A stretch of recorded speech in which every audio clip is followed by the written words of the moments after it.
It has come a long way. I can remember my March and 10, as I used to call them. I mean, that's what it was very difficult to start a program from scratch. I mean, that's where we started. It was actually, I mean, it was very difficult to try to get the young people on campus to see the need to be in an organization like that. What about funding for instruments and things of that nature? Well, we got it from a lot of places. I actually had to pull in some markers, if you know what I mean by markers, and that is to call some of my friends and tell them, look, we need some help. So I did get some help from the outside. But the university did some things, but it was a combination of both. I mean, it wasn't all done by the university. It was a combination of some people from the outside who helped and helped us recruit and so forth and so on. So, and we finally got into it was in a program. What I mean by that is where we actually decided to go ahead and hire a full-time band director and so forth and so on, so you could get the work done. How long has that been?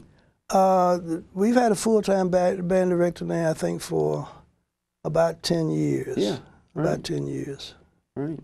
Because I remember when I was in school at Virginia Union that they didn't have one then. No. There. I recall and playing a homecoming. You know, they didn't have a band and band director full time. Most of the time, it was due to the fact that the black colleges weren't recognized along the side of the state budget. You know, where the funding, one of the funding things and improvement in over the years, last 25 years, like you say.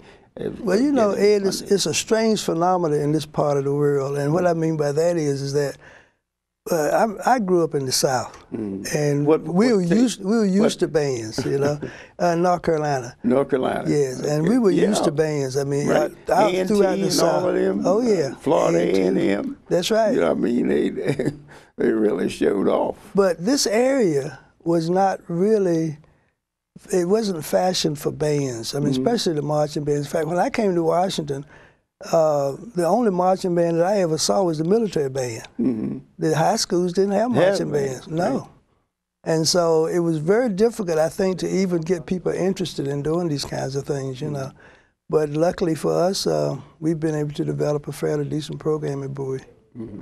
Yeah, that's what I say. You've gotten quite a few awards too. Yes.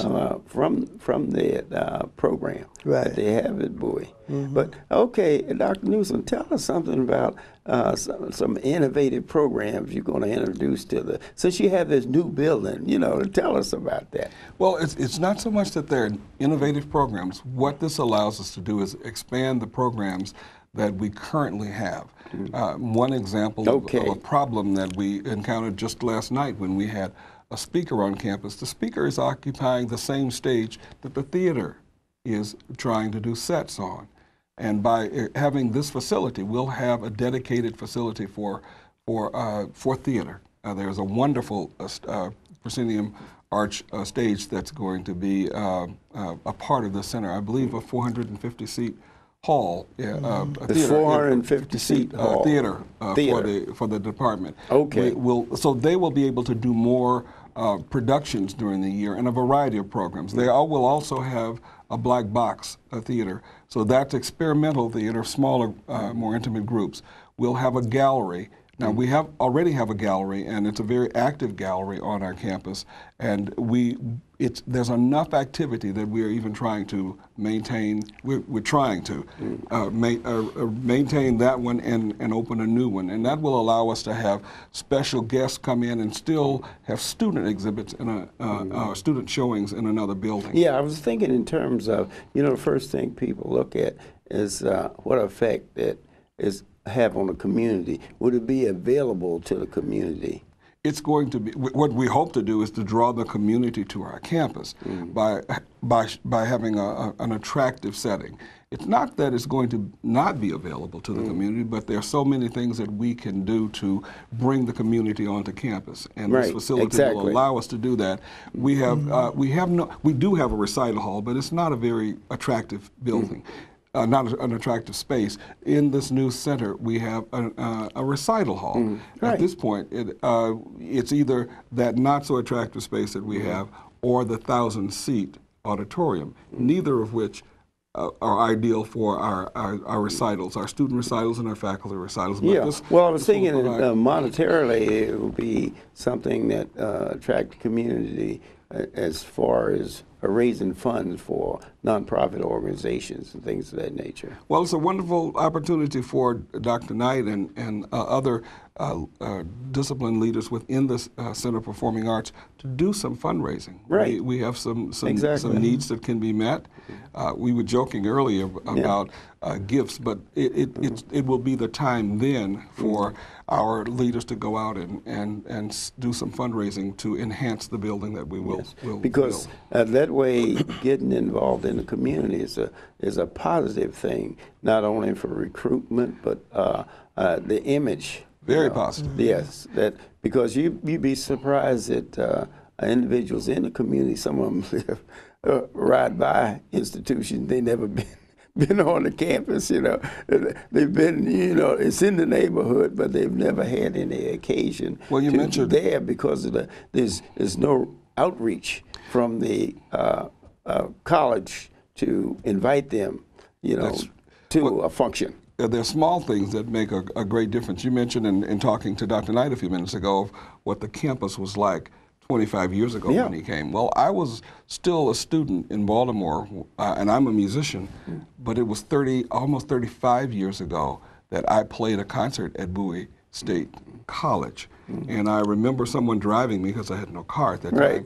And I don't know how the heck we got there, but it was back roads and there were no lights on the campus. And it was, I believe I played in what is now the gym. Right. That would have been the Everything facility. was in the gym. Everything. In the school, and I played in the gym. Everything went on. Everything was in the gym. But now with 197, with the MARC station, with lights that as you enter the campus, and now a Center for Performing Arts, it's going to be a draw, and we'll be able to easily accommodate the community, and we're going to do a serious outreach effort to bring the community onto the campus. It's important for us. Yes, it is very, very important.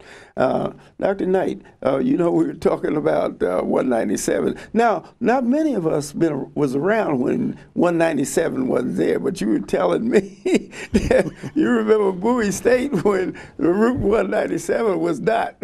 No, it actually was not functioning. No, Jericho Park Road was the in and out to Bowie State. And if you didn't know how to maneuver your way through that woods, you couldn't find Bowie State. Right. It was very difficult to find that school. Yes. It really was. Yes. And because I can remember during snow times, I mean, it was almost impossible to get back into the campus. Into the campus. A lot of snow, If it snowed, right? Yeah. Because Jericho Road, it's only 2 lanes, right? It was hardly 2 lanes. it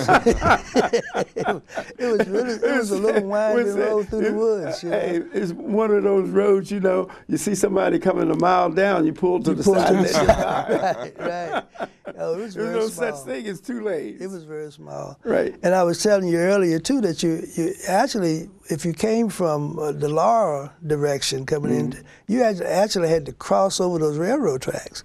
So you had to wait and make sure that no trains and things were coming before you actually cross over those railroad tracks to get to the campus. Right. So it was an ordeal trying to get into that campus. It's amazing, and like I say, I like to congratulate Bowie State, for different improvements that they're making with faculty and facility. And now we're going to talk about this future project of possibly a business community, business / dwelling community, maybe townhouses and things of that nature. You want to tell us something about that? I probably could tell you a little bit more about that. Okay. But it's a part of the Prince George's County initiative to tie the campus to the greater community with an area that would provide additional housing and some shops and restaurants. And that's one of the things that we need. The campus, though it's a bedroom community, there's nothing right off the campus. And this would tie the campus and the community more closely together. It'll take a few years to move this along, but it's exciting. I mean, the MARC train stop is important for us. I mean, I see students using it. I've seen faculty and staff using the train. Right.